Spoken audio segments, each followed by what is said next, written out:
Okay, hey everyone. Today we are talking about rolling, which is just 360-degree weight transfer.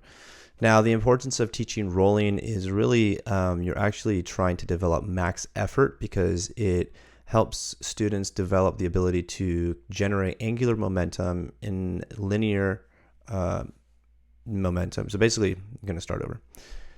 Hey everybody, this is Raleigh here. We're talking about rolling, and all rolling really is a 360-degree weight transfer. The importance value of rolling is really helping students develop the ability to travel linear, so in a straight line, and usually it's horizontally, but we want to create linear momentum. So rolling allows that. It also allows us to develop angular momentum, which is the circling of the body. And then it helps us develop shape changing, the ability to go from large to small or small to large. And so it really starts putting together the three components that you're going to start seeing in all advanced high level tumbling. So rolling is not just about doing a 360-degree weight transfer. You're also trying to develop now these three concepts.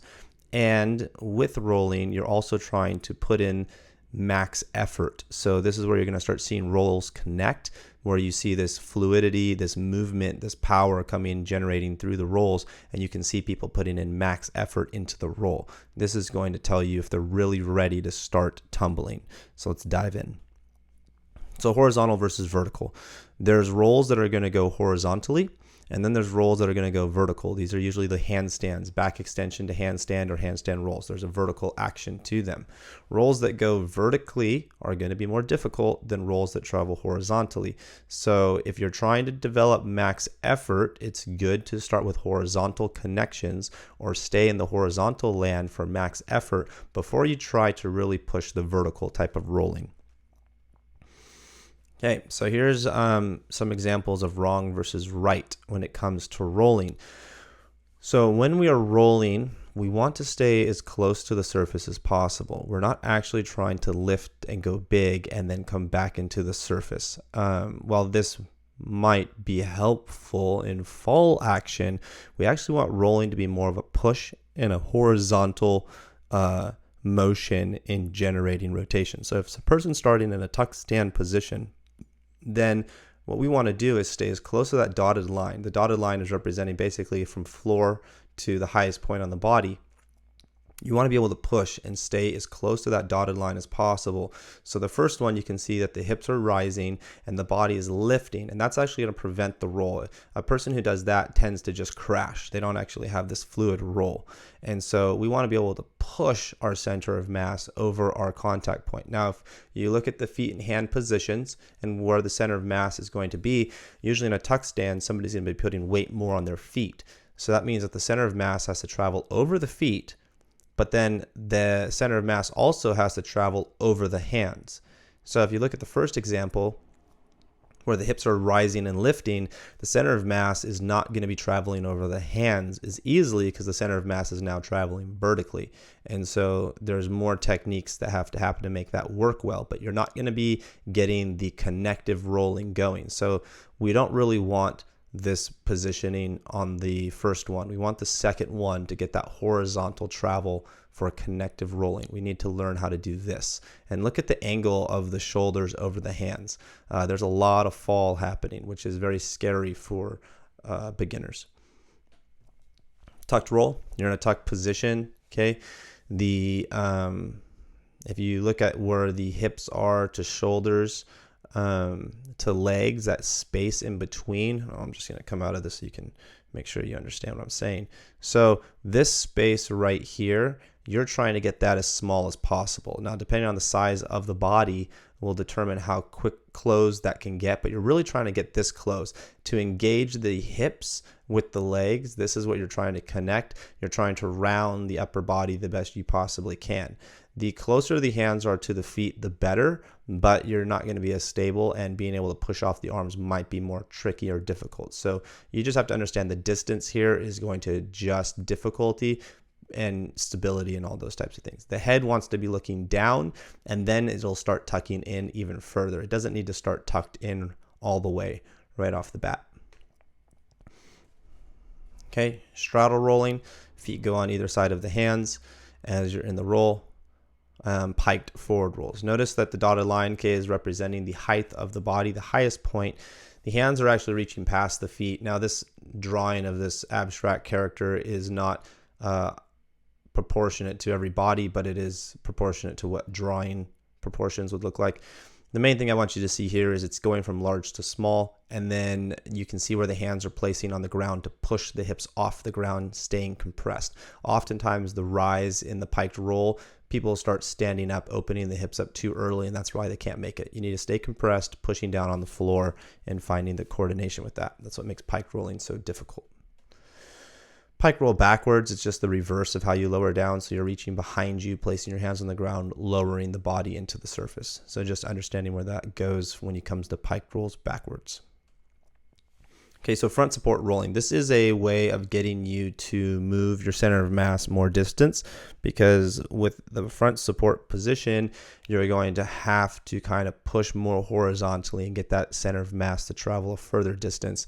Again, the dotted line is representing the height, the highest point in the front support, and then what you're trying to do is get to that tuck position without rising above it. So you're really trying to what we'd call more like a body wave. We're really trying to ravel into or unravel, those types of words you'll hear later on if you go to higher tumbling, but you're really trying to close and ravel the body up instead of just send it as far over there as you possibly can and then error on the body rising above that dotted line. You do not want to rise above the dotted line, because we want to stay horizontal. Okay, so now we get into vertical rolling, and this is the handstand. So going back to this position, if we go to the one that says wrong and the hips are jumping above the dotted line, okay, it is possible to start in a tuck stand, and it is possible to jump up into the handstand position. But the problem with that is you're not actually rolling from the tuck stand to the handstand. You're just jumping vertically. And so you're not trying to fall. So that is not the roll action. The roll happens from the handstand going to the candlestick, which is the middle picture, into the tuck. Now I want that dotted line again to represent how the body is going from large to small and how you want to have a smooth, even transition from handstand to candlestick to tuck. You're really looking for that smooth line, and that line angle will change based off of body sizes and how small people can tuck.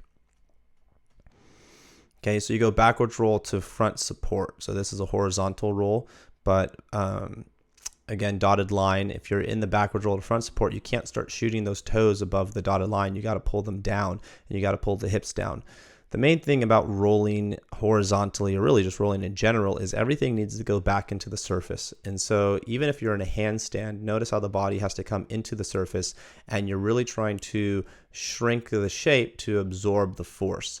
So by shape changing, you're actually changing the forces, and you're rolling to absorb the force instead of flat backing or falling. So the same thing with this is, as you're pulling the toes and hips over to get to that front support, you're shape changing to absorb the forces that are going to be happening. Back extension rolling, now we're going vertical. So how you get into the extension roll could be from a tuck, could be from a pike. What matters is that you get to the candlestick position, and you're able to go from candlestick to handstand. And the hollow position, the rounding position of the candlestick, needs to stay rounding and opening up too straight. Oftentimes you'll see an arch in the transition between the candlestick and the handstand, and the body will arch, the toes will drop. Again, just that line showing you that there should be this smooth rising of the toes. Handstand to front support. So this would be like if I do a back extension roll to handstand, just understanding one way you can get back to the surface is to lever down to a front support or push up position.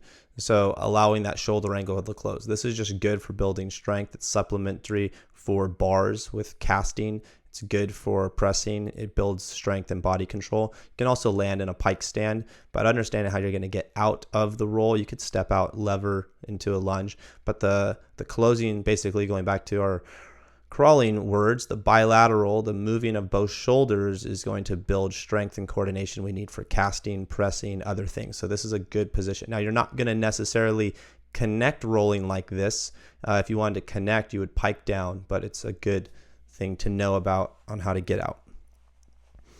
So our front support position, I'm just bringing this up because It's a shape that you can use to go into rolls, or you can use to get out of rolls, as we just saw. So you can start in a front support and go into a forward roll, or you could start in a tuck stand and finish a backwards tuck roll into a front support. So understand that the front support position is something that you use to go in or you use to come out of, and it's just opening the body up. It's going to require more effort, and so that's the reason why it has value. The handstand position is great for all rolling because it helps with bars when it comes to learning to do giants, clear up handstands, and it also helps you understand how to fall and to feel your center of mass drop, which is really good for cartwheels, round-offs, handsprings, where they're feeling the center of mass actually go into the surface. So understanding the importance of doing handstand rolling is to feel your center of mass go into the surface. The candlestick shape is a transition shape that needs to happen whether you're going up into the handstand or you're coming down out of the handstand. This is how you distribute the force amongst the body. When people do candlesticks, the errors they make is that their toes and hips are not rising or falling in a vertical fashion. We don't want to see the angle of the hips deviate or the toes really deviate until they start making contact on the surface or the body is opening up to the handstand. So that's usually the error you'll see, is a lack of verticalness from hips to toes in that transitional shape. So that is rolling, 360-degree weight transfers. Now, you can roll with different shapes, straddles, tucks, pikes, and that's going to be great for just variations, but the real value of rolling is going to become with connection. So it's your ability to do tucked rolls forwards, tucked rolls backwards, connected, and generating this max effort speed that you can see. And doing straddle rolls connected where your feet don't touch the ground. These are usually called stalder rolling, and that's going to build strength. But the connective rolling is usually where most of the value is. When you start doing the handstand rolling or landing and push-up position, that's more for engaging the mental side of the roll, because you're going to be crossing that over to usually bars.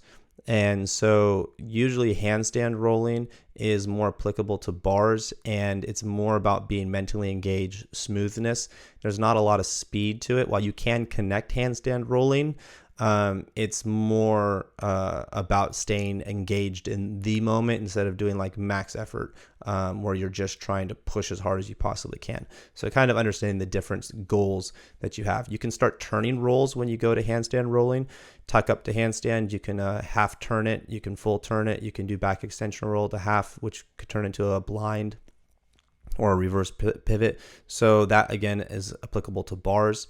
Back extension rolls are a very good supplementary skill to learn before you do back handsprings. So knowing how to do the back extension roll is going to help you understand how to open your hips and shoulders and find timing. So that's just another simple one to say, hey, can you move your center of mass this distance? And do you have the ability, the coordination to move your shoulders and hips to hit the handstand? So back extension rolls are great for back handsprings. Handstand forward rolling is great for understanding, does the person have the ability to do front tucks or front layouts, simply because if I can lift my body up to upside down and I can shrink it on the down, then I probably have some ability to be coordinated when it comes to lifting my feet over my head and staying in that tuck shape. So there you have it. That's all I'm going to talk about with rolling 360 degrees weight transfers.